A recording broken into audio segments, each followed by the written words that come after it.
Hey guys, welcome to the second mini Q&A. Well, let's start with the first question. Seems logical, doesn't it? Now, this seems like a tough question, but it really isn't. I was asked what my favorite action figure from the G.I.Joe line is. And it's quite simple, really. From pretty much day one, when I was a kid, until now, it's always been the Crimson Guard. The first Crimson Guard action figure.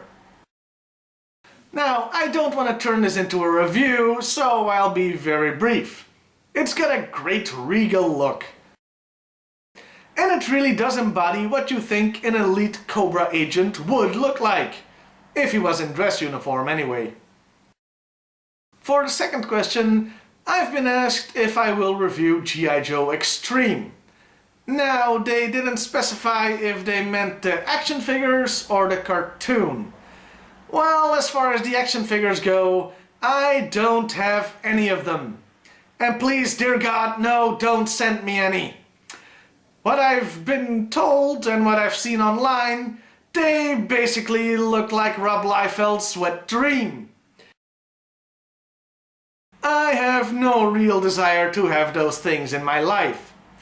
Now, I have seen the cartoon episode that was made for them. It's kinda weird. I think that somewhere down the line, yeah, I'll probably review the cartoon episode as a special or something.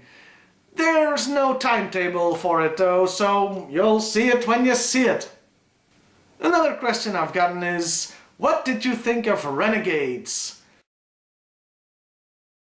Well, to be honest, I haven't seen the entire series. I've only seen a handful of episodes and they were dubbed in Dutch on local television here. So I can't really give you an in-depth opinion.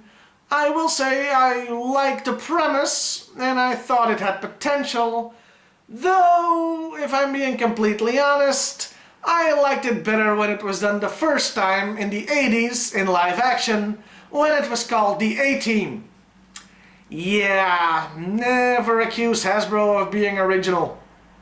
Last question for today. I've been asked if I'd ever go to a G.I. Joe convention in the United States. Now, it's not that I wouldn't want to go necessarily, but I do live in Belgium and I have a full-time job. So that means it's not very feasible. Believe it or not, I did actually plan to go one year, about 15 years ago, but unfortunately I got the date wrong. I thought it was gonna be in July, when in fact it was in June, so there wasn't enough time for me to get a visa. And ever since then it's been kind of on the back burner. And honestly, it's not just G.I. Joe conventions. I'd like to go to maybe Con Bravo one day or MagFest, but it's just so much hassle, you know? Getting visas, the whole plane trip back and forth, and the costs involved. I'm not saying never, I'm just saying it's not in the cards right now. Well, that's about it for this week.